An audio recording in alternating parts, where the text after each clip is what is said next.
Nous souffrons tous. Il est temps que ça finisse. Et pour en finir, il faut une volonté commune, une union de nos forces. Et c'est ce que nous essayons de faire ici aujourd'hui. Donc je vous dis merci, merci de nous avoir permis de partager avec vous ces moments qui nous viennent à cœur. Merci d'abord.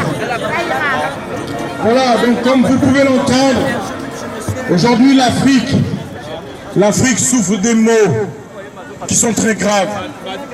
Seuls, nous ne vaincrons pas. C'est plus dur de briser une liane que 100 lianes unies. Donc l'Afrique doit se lever. L'Afrique doit se lever. J'appelle tous les Africains qui ont des enfants qui sont nés en France, qui sont français. Dites à vos enfants d'aller voter demain. On compte sur votre ignorance pour vous assujettir. N'oubliez jamais d'où vous venez. N'oubliez jamais d'où vous venez. Ce n'est pas là où vous habitez qui définit qui vous êtes. N'oubliez jamais ça. La Mauritanie a des combats très durs. Voyez-vous, aujourd'hui, il existe encore l'esclavage en Mauritanie. Les Arabes, les Mauritaniens arabes commettent encore aujourd'hui l'esclavage contre les Noirs mauritaniens. Et c'est abject. On ne peut plus tolérer des agissements barbares parce que vous n'avez pas la bonne couleur ou les bons cheveux. L'Afrique doit se lever. L'heure a sonné où l'Afrique doit se lever. Il est temps de mettre de côté nos différences. Peuple français, en votant pour le bon dirigeant, certes pas parfait, mais quelqu'un qui croit au peuple, vous allez contribuer à la libération des peuples à travers l'Afrique déjà francophone.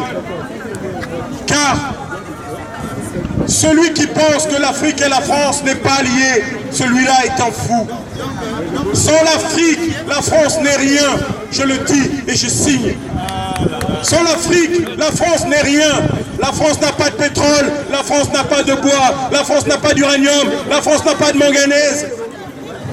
Les impôts rapportent à la France 250 milliards. Il manque 120 milliards pour boucler le budget de l'État français. Et oui, c'est bien de dire la France 5e puissance mondiale. Mais avec quoi? Est-ce qu'il y a du pétrole sous la Tour Eiffel? Non, mon ami. Cela n'est possible qu'en mettant des valets à la tête des pays africains. Donc, Français, si tu as de l'humanité en toi, lève-toi et donne une leçon aux politiciens véreux, à ceux qui volent un œuf et volent un bœuf. Donne une leçon d'humanité à ceux qui traitent et s'assoient avec des dictateurs. Va te faire ton idée sur Internet, regarde la bibliographie des hommes politiciens français. Regarde bien, tu verras que ces mêmes qui parlent, qui ont des beaux discours à BFM, s'assoient à la table des dictateurs. Regarde bien. Parce que c'est facile de dire qu'il y a trop d'étrangers en France. Mais pourquoi il y a des étrangers en France? C'est parce que la France organise le pillage de l'Afrique. Lorsqu'il n'y a plus rien à manger, pensez-vous que la jeunesse va se laisser mourir? La jeunesse est prête à prendre la route pour aller vers des cieux meilleurs.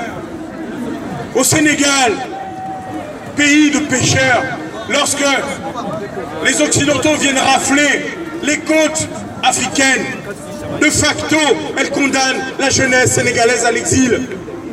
Et oui, c'est la réalité, peuple français.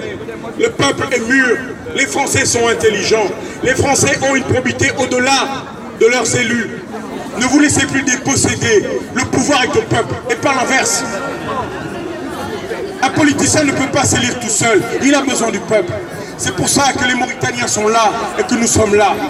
Voilà, nous serons là tant que la démocratie ne triomphera pas. Merci.